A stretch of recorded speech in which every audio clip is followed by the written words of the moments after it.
Let me begin today with a number that might stop you in your tracks. Just 5%, that's it.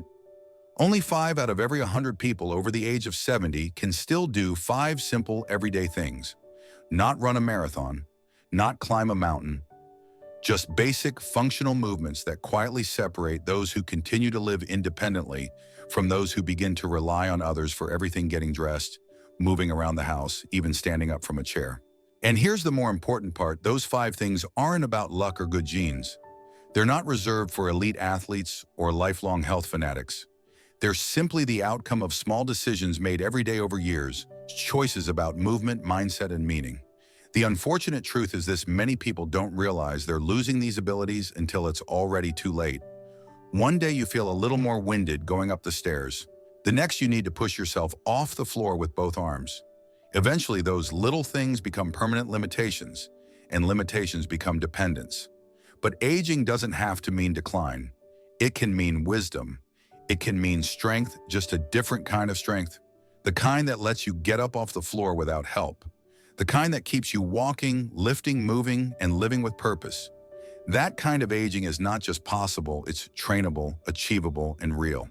Now, I know some of you might be thinking, well, at my age, what more can I really expect from my body? Let me tell you something. Honestly, as someone who has studied this deeply, your body is far more capable than you think. Neuroplasticity doesn't vanish after 60. Muscles can still respond to resistance. Your brain still craves stimulation, and your spirit, your will to live fully, is still very much alive. You don't need to aim for perfection. You don't need to reverse time. But you do deserve the chance to move through your days with confidence, wake up with purpose, and feel like your body is still on your team, not working against you. What we're going to talk about today are 5 key things that, if you can still do them after 70, dramatically improve your chances of not just living longer, but living better. They're simple, they're powerful, and they're your wake-up call. So here's the question you need to ask yourself right now. Do you want to be part of the 95% who slowly fade? Or do you want to be one of the 5% who stand tall, literally and metaphorically, because they decided not to give up on themselves? Because the next few minutes could change the way you look at your body, your habits, and even your future. It's not too late, not even close. You can still build strength, still reclaim stability, still ignite purpose. But it all starts with awareness. And it starts, believe it or not, with something as simple as the floor beneath your feet. So if you're ready to find out what that first powerful indicator of health and longevity is, let's take it from the ground up. Literally. The surprising test of standing up without your hands and why it might be the most important thing your body tells you all day. Now let's begin with something that seems almost too simple to matter. Standing up from the floor without using your hands. You might be tempted to say, of course I can do that. Or maybe you're thinking, well, I haven't tried that in years. But let me tell you, this single action reveals more about your physical health than almost any other quick self-assessment you can do at home. Think about it. When was the last time you actually sat down on the floor, not a chair, not the edge of your bed, the actual floor? And if you did, could you stand back up without placing your hands on your knees, grabbing for furniture, or rolling to your side? You see, the ability to stand up from the floor using only your legs and core muscles may look simple, but it's a powerful indicator of overall functional fitness, coordination, muscle strength, joint mobility, and balance. It requires the full cooperation of your quadriceps, glutes, hamstrings, abdominal muscles, spinal stabilizers, and even your cardiovascular system. Yes, your heart and lungs join in on the effort. Let me give you a real-life example.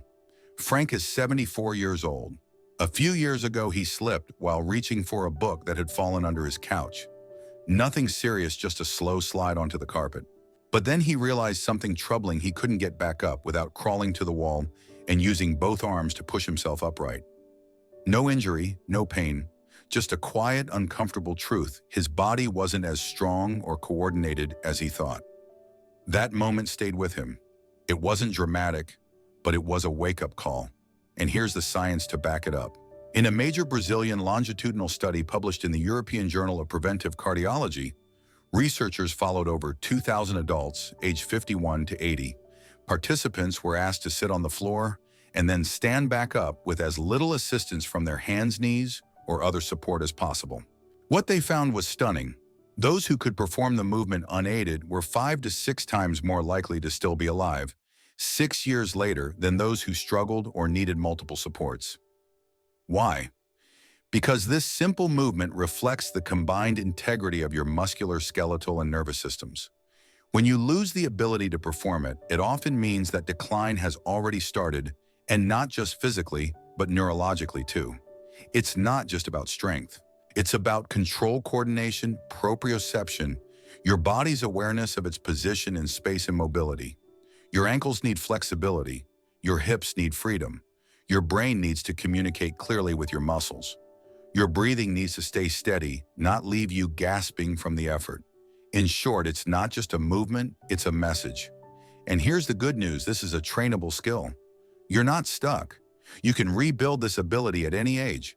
You don't need fancy equipment. You don't need a personal trainer. You just need a clear goal and consistent effort. Start with what you can do. If you need your hands to push up, okay, do that. Then work on reducing the support over time. Practice lowering yourself down with control. Try a yoga mat, a carpeted area, or even next to a sturdy chair for support. Do it once a day, then twice.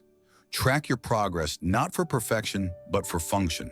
Because when you get up from the floor under your own power, something changes not just in your muscles, but in your mindset. You start seeing yourself not as someone who's getting old, but as someone who's still in charge of your body. And that shift, it ripples into everything: confidence, independence, resilience. So what does standing up from the floor tell you? It tells you whether your body still listens to you, whether your systems are still working in harmony, whether you can recover from a fall or avoid one entirely. It tells you if you're one of the 5% who are still ahead of the curve, or one of the many who might have more control to reclaim than they realize. But again, this is not about judgment. It's about awareness. It's about giving yourself the gift of function, of freedom, of being able to do something today that will keep you safe and strong for years to come. So here's something simple but powerful you can try today. Sit down on the floor and see if you can rise without using your hands. No judgment, just awareness. And if it feels hard, that's not failure, it's information. It means now is the perfect time to start rebuilding, because reclaiming strength starts from the ground up, but it doesn't stop there. In the next part, we'll move from standing up to moving forward. We'll talk about one of the most underrated habits after 70 that boosts your heart, sharpens your brain, and keeps you truly independent. Walking just 30 minutes a day done right. So you've stood up from the floor, or at least you've tried. Maybe it felt surprisingly easy. Maybe it didn't. But now that you're up, let's talk about what to do with that strength. Let's talk about walking. Now I know what some of you might be thinking. Walking, that's it. But hear me out, because walking briskly for 30 minutes a day might be the single most underrated investment you can make in your health after 70. It's not flashy, it's not complicated, but its impact is massive. Here's why. When you walk at a steady, brisk pace, just enough to feel your breath deepen and your heart beat faster, you activate your entire cardiovascular system. Your heart works a little harder. Your lungs expand more fully. Your blood flows faster, delivering oxygen and nutrients to every organ in your body. And that includes your brain. In fact, some of the most compelling research on brain health in older adults points right back to walking. A 2019 study in neurology showed that seniors who walked at least 150 minutes per week had larger hippocampal volume, the area of the brain responsible for memory, and performed better on cognitive tests than those who were sedentary. But the benefits go far beyond the brain. Let's talk about mood. Walking regularly helps regulate cortisol and boost endorphins. Translation: you'll feel calmer, clearer, and more emotionally steady, especially if you walk outdoors where fresh air and sunlight can further support your mental health. And physically, walking supports joint health by keeping your knees and hips lubricated and moving. It strengthens leg muscles, improves coordination, and enhances your sense of balance, dramatically lowering your risk of falls. Here's a real-life example. Barbara, 76, used to describe herself as someone who just didn't have the energy anymore. After losing her husband, she found herself sitting more and moving less. Her doctor didn't prescribe medication, he prescribed a daily 30-minute walk. At first she resisted, but she started walking around the block once a day, then twice. Within weeks, her mood lifted, her sleep improved, and she said she finally started to feel like herself again. That's the power of walking. It restores you from the inside out. Now let's be clear, this isn't about strolling through the grocery store or meandering from the kitchen to the bedroom. This is about intentional movement. It's about walking with purpose. Brisk means a pace that elevates your heart rate and makes you slightly out of breath, but still able to talk. You should feel your arms swinging your stride, lengthening your lungs opening. You don't need a treadmill. You don't need to wear special gear. You just need shoes with support and a commitment to yourself. Some tips to make it sustainable. Schedule it at the same time each day, make it a routine. Walk with a neighbor or a pet, add accountability. Use walking poles or a cane if needed. This isn't a test of pride, it's about progress. Listen to music, nature, or even audiobooks. You can nourish your body and your mind at the same time. And if 30 minutes sounds like too much, start with 10. Then build to 15. The goal is consistency, not perfection. Because walking is more than exercise. It's a signal to your body, I'm still here.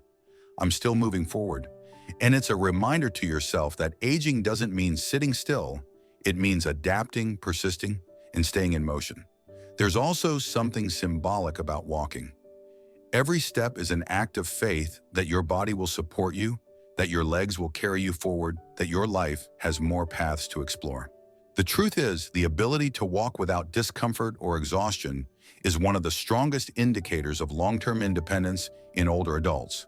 When we lose that, we often lose more than movement. We lose access to community, confidence, and even purpose.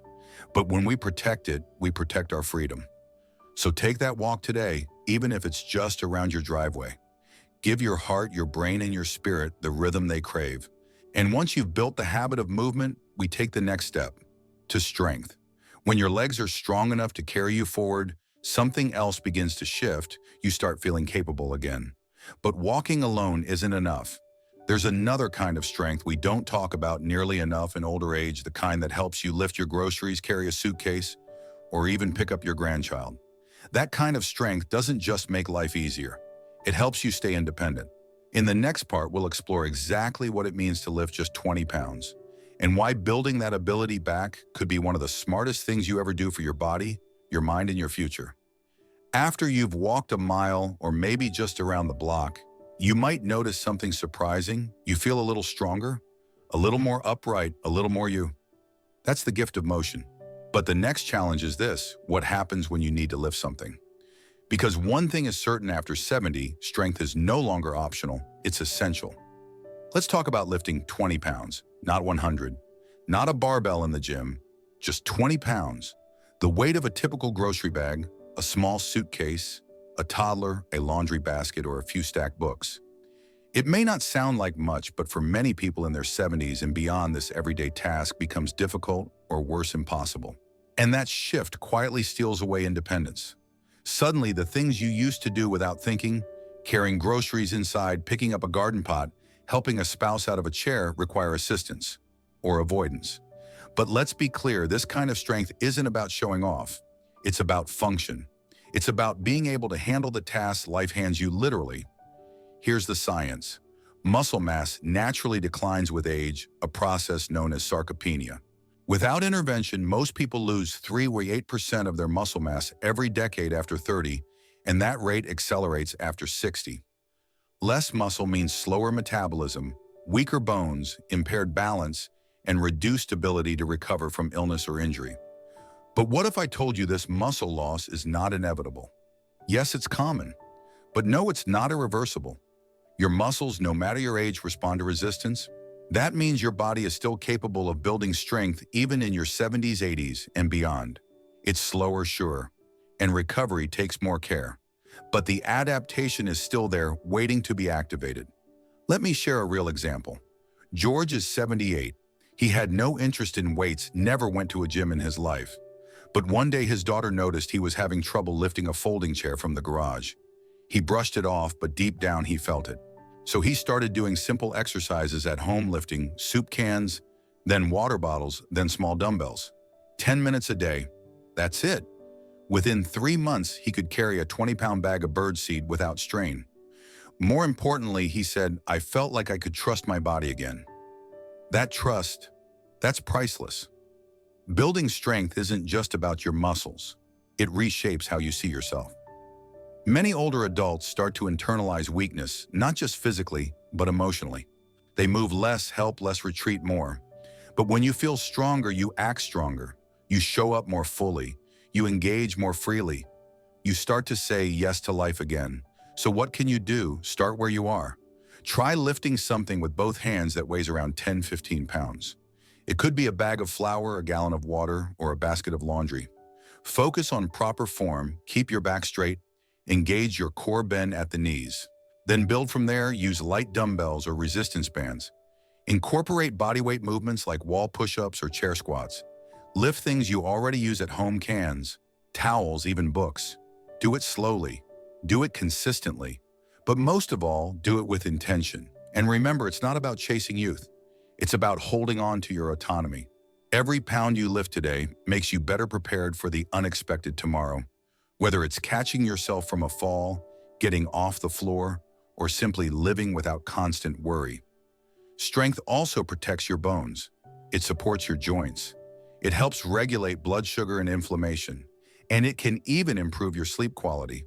But perhaps most importantly, strength gives you options, the option to keep doing the things you love with the people you love on your terms. And that's real freedom.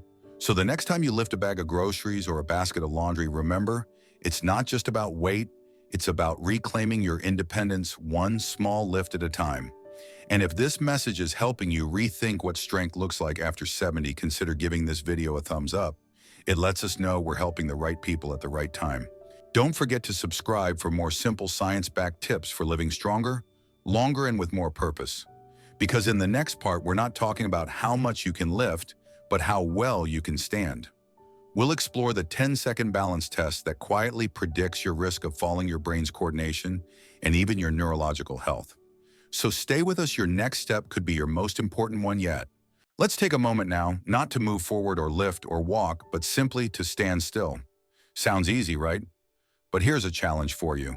Stand up, lift one foot, hold it there, just for 10 seconds. No grabbing onto the wall, no wobbling, no cheating, just you, your body, and the balance you've built or lost over time. This is one of the simplest physical tests you can do at home, but it reveals so much more than you'd expect. Why? Because balance isn't just physical. It's neurological, it's muscular, it's sensory, and more importantly, it's deeply predictive. You see, your ability to balance is a direct reflection of how well your brain, your inner ear, your muscles, your joints, and even your eyes are working together in real time. When one of those systems starts to falter, your balance quietly slips away, often before any other symptom appears. Let's talk about why that matters. According to the CDC, falls are the leading cause of injury and death among adults over 65. Not heart attacks, not strokes, falls. A single misstep can lead to broken hips, head injuries, long hospital stays, and in many cases, a permanent loss of independence. But what's more important is this: falls rarely come out of nowhere. They are often preceded by small, subtle warning signs like an occasional stumble, a hesitation when turning, or an inability to stand on one foot without swaying. Balance is one of those abilities we take for granted until we don't have it. Here's a story that might sound familiar. Nancy, age 72, was healthy and active, but she began noticing that when she put on her pants in the morning, standing on one foot to pull a leg through felt harder. She brushed it off until one day she tripped while reaching for her mailbox. No broken bones, thankfully, but it shook her confidence. That's when her doctor introduced her to the 10-second balance test, and she couldn't hold it for more than 3 seconds. That moment wasn't just a reality check, it was a starting point. Since then, Nancy's been practicing balance daily, holding onto her kitchen counter, doing heel-to-toe walks, strengthening her ankles and core. She's back to walking outdoors and standing steady without fear. Because here's the good news: balance can be trained. Your nervous system can adapt. Your muscles can relearn. Your brain can rewire. This isn't about becoming a gymnast. It's about stabilizing your everyday movement, turning around without falling, stepping off a curb, confidently reaching up for a cabinet without tipping sideways. Here are some tips to improve your balance at home practice, standing on one foot while brushing your teeth. Do slow heel-to-toe walking along a hallway. Strengthen your feet with towel scrunches or toe lifts. Work your core with gentle seated twists or wall planks. Balance training doesn't have to be complex, it just has to be consistent. And don't underestimate the emotional side of this. When you can trust your body to stay upright, you regain something powerful, peace of mind. You become more confident, less afraid of falling, more likely to stay engaged in your daily life and community. Balance in many ways is about resilience, both physical and emotional. It teaches you how to hold your ground even when life tries to throw you off center. So here's your challenge for today. Try the 10-second balance test, not to judge yourself, but to understand yourself. And if you found this tip helpful, give the video a thumbs up. It helps us reach more seniors who want to live stronger, safer lives. Don't forget to subscribe because we're not done yet. In the final part of this journey, we're going deeper than muscles and movement. We'll talk about the one thing that fuels everything else, your purpose. Because after 70, the most important reason to stand tall is knowing exactly why you get up each morning. We've talked about movement, about strength, about balance. But now let's turn inward for a moment that may matter even more than any stretch, lift, or step. Let me ask you something personal. Why did you get out of bed this morning? Not just how, but why? Because after 70, there's something even more powerful than muscles or endurance.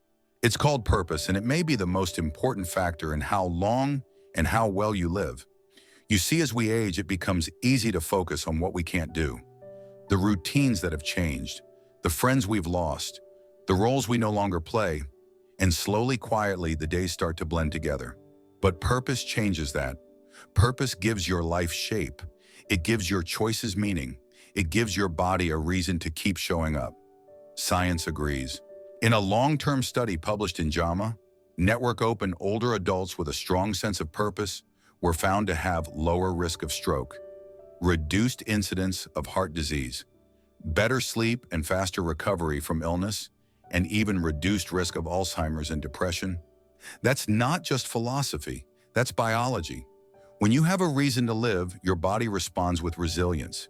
Your brain stays more active, your immune system stays sharper, your hormones regulate more efficiently, and perhaps most powerfully, you stay in motion, mentally, emotionally, spiritually.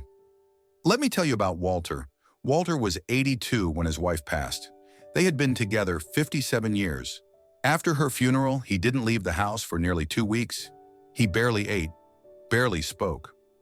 His daughter grew worried and suggested he try volunteering at the local library where he used to take his grandkids. Reluctantly, he went. At first, he just helped to shelve a few books. But then a 10-year-old boy asked him a question about World War II. Walter lit up. He started showing up weekly, helping kids find books, sharing stories, listening. 6 months later, he said to his daughter, "I didn't think I had anything left to offer. Turns out I was wrong." That's what purpose does. And here's the beautiful part. Purpose doesn't have to be big or dramatic. It doesn't mean starting a charity or writing a book, though you could. It might mean caring for your pet, watering your plants, calling your grandson every Thursday, praying for others, cooking for your neighbor, mentoring someone younger, passing on wisdom. Purpose is anything that gives you a reason to care, a reason to show up, a reason to smile when you wake up. And unlike physical strength, which can decline with age, your sense of purpose can actually grow stronger, deeper, and richer over time. You have more experience, more perspective, more to give, but you have to choose it. No one can hand it to you. Purpose is something you define, refine, and claim day after day. If you've been feeling lost, here's a gentle suggestion. Start small. Write down one thing each morning that gives you meaning. Then take one step, however tiny, toward it. Because when you know why you're waking up, the how becomes much easier. And when your life has direction, everything else, movement, strength, balance, suddenly has momentum behind it. So as you go to bed tonight, don't just ask yourself what time to wake up. Ask yourself why, and let that reason guide your steps tomorrow. If this message stirred something in you, please give the video a like. It helps us reach more people who need this kind of reminder. And subscribe if you haven't already, because these conversations about aging with strength, clarity, and meaning are just beginning. In our final message, we'll bring everything together. A quick reflection on what it means to not just live long, but to live well with dignity, purpose, and a body that still says yes. Let's take a deep breath together. We've walked through 5 powerful signs that your body, mind, and spirit are still fully engaged in the journey of life after 70. And maybe, just maybe, you've recognized a few areas where you're still strong, and a few where you could get stronger. But here's the truth that matters most. None of this is about perfection. It's about progress, awareness, and ownership. Let's recap. You learned that standing up from the floor isn't just a movement. It's a message from your body about integration, strength, and coordination. You saw how walking briskly for 30 minutes a day can sharpen your mind, boost your heart health, and remind you that forward motion still belongs to you. You discovered that lifting 20 pounds isn't about muscle, it's about independence, dignity, and the freedom to care for yourself and others. You tried the 10-second balance test, and perhaps you wobbled, but more importantly, you became aware of what your body is quietly telling you. And finally, you reflected on something deeper, your purpose, the quiet reason you rise each day, and the invisible thread that holds your entire life together. These 5 things, when present, don't just extend your lifespan, they enrich your health span. They make each year, each season, each morning more alive. And the beautiful truth is none of them require youth. They require attention, they require commitment, and they begin wherever you are today. You don't need to be part of the 95% who slowly give up their power. You can be part of the 5% who say, I may be older, but I'm not done yet. I still have strength to build, places to walk, things to lift, balance to restore, and reasons to wake up. Aging doesn't mean fading, it means refining. And your life right now is still worthy of intention, of movement, of meaning. So whether you're already doing these 5 things or just starting your journey, remember, it's never too late to choose strength. Never too late to reclaim control. Never too late to live fully, actively, and with joy. If this video gave you a new perspective or even just one small thing to try, please take a moment to like it. It helps us bring this message to more people like you who deserve to thrive in every decade of life. And if you haven't already, hit subscribe, because we're building a space here for wisdom, strength, community, and clarity after 60. Let us know in the comments, which of these 5 things do you still do confidently, and which one are you ready to reclaim? Until next time, keep moving, keep growing, and never stop showing up for your own life. You've still got a lot of living to do.